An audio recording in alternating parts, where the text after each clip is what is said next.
Bonjour tout le monde, hier je vous ai fait une vidéo sur le hakarl qui est une spécialité islandaise. Je voulais revenir aujourd'hui sur un sujet plus global qui est celui de la pêche au requin en Islande. Donc pour faire du hakarl, le requin qui est utilisé c'est le requin du Groenland. Le requin du Groenland, il est très particulier.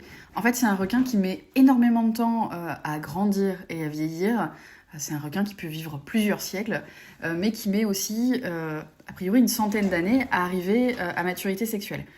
Là où c'est important dans le sujet, c'est que, vu que c'est une espèce qui est très lente à se reproduire, s'il y avait une pêche industrielle au requin du Groenland, ce serait une espèce qui aurait beaucoup de mal à se reproduire pour maintenir la population au niveau auquel elle est à l'heure actuelle.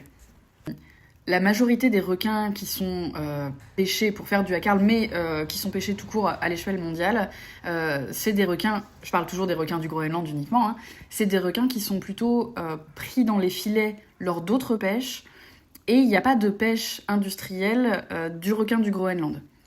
Donc, si vous prévoyez d'aller en Islande et que vous vous interrogez, ou si juste vous avez vu ma vidéo d'hier et que vous vous êtes posé la question de la protection animale, quelques éléments de réponse. Le requin du Groenland, ce sera toujours une espèce qui sera un peu fragile du fait de sa reproduction très lente. Mais, à l'heure actuelle, et là je vous mettrai les sources scientifiques dans la bio, dans la bio, en dessous, il est estimé que la consommation de hakarl ne nuit pas à la préservation de l'espèce. Après, je suis pas en train de vous dire il faut en manger, il faut pas en manger, ça, vous êtes des grandes personnes, vous prendrez votre décision en votre âme et conscience.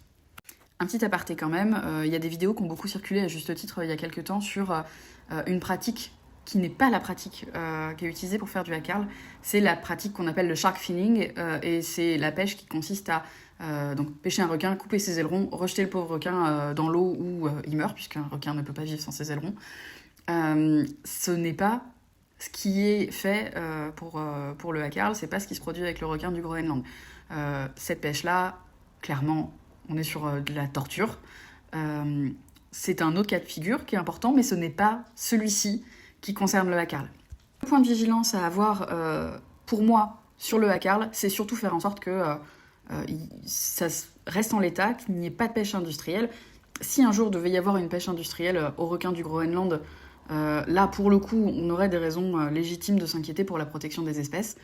Donc voilà, point de vigilance. Une fois de plus, moi je suis personne pour vous dire ce que vous faites ou ce que vous faites pas, mais vous avez toutes les informations.